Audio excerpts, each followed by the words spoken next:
தேவைக்காக பழகுற உலகம் இது. நீங்க தான் கவனமா இருக்கணும். சில பேர்கிட்ட நல்லா விசாரிக்கிறதோட நிறுத்திக்கோங்க.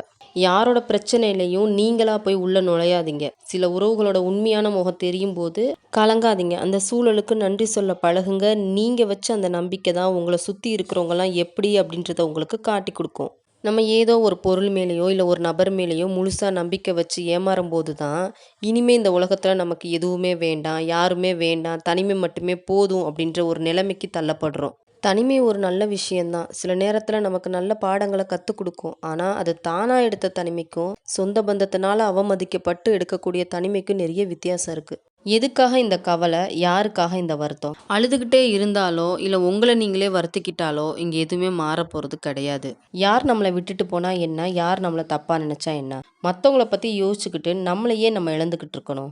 உங்கள வேணான்னு சொல்லி விட்டுட்டு போனவங்கலாம், அவங்களுக்கான வாழ்க்கைய சந்தோஷமா வாழ்ந்துகிட்டு தான் இருக்கிறாங்க. ஆனா நீங்க மட்டும் ஏன் உங்களுக்கான வாழ்க்கைய மத்தவங்களுக்காக வாழணும் அப்படின்னு நெனைக்கிறீங்க? இனிமேனாவது உங்களுக்காக வாழ்ந்து பாருங்களேன். உங்களோட வாழ்க்கையில நிச்சயமா மாற்றங்கள் வரும்.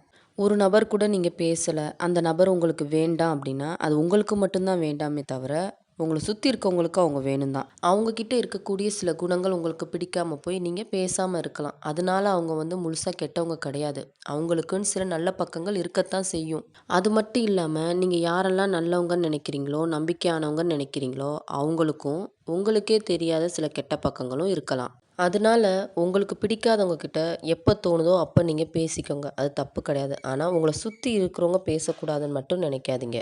உங்கள வேணான்னு சொல்லி யாராவது தூக்கி போட்டாங்க அப்படின்னும்போது துவண்டு போவாதீங்க. ஒதுக்கி வச்சாங்க அப்படின்னும்போது ஒடுங்கிடாதீங்க. உங்களுக்கான நாள்னு ஒண்ணு நிச்சயமா வரும். அதுக்குன்னு உங்கள நீங்க தயார்படுத்திக்கோங்க. யாரோட விமர்சனங்களையும் பொருட்படுத்தாதீங்க. உங்கள வெறுக்குறாங்களா? அவங்கள நினைச்சு கவலைப்படாதீங்க. அவங்களுக்கு உங்களோட அன்ப பெறதுக்கான தகுதி இல்ல அப்படின்னு நினைச்சுக்கோங்க. நம்மள சுத்தி இருக்கிறவங்க எப்படி இருக்கணும்?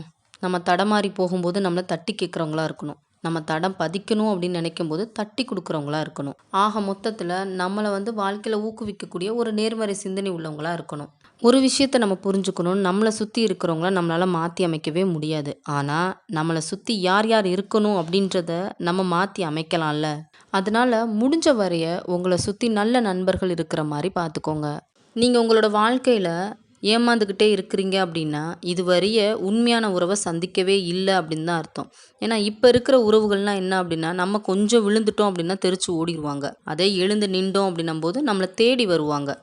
அதனால யாருமே இல்லாம இப்படி தனிச்சு விடப்பட்டுட்டோமே அப்படின்னு நினைச்சு கவலைப்படாதீங்க. ஏன்னா, தனியா நின்டாலும் தன்மானத்தோட நிக்கிறது தப்பே கிடையாது. இத பத்தி நீங்க என்ன நினைக்கிறீங்க அப்படின்றத எனக்கு கமெண்ட்ல சொல்லுங்க.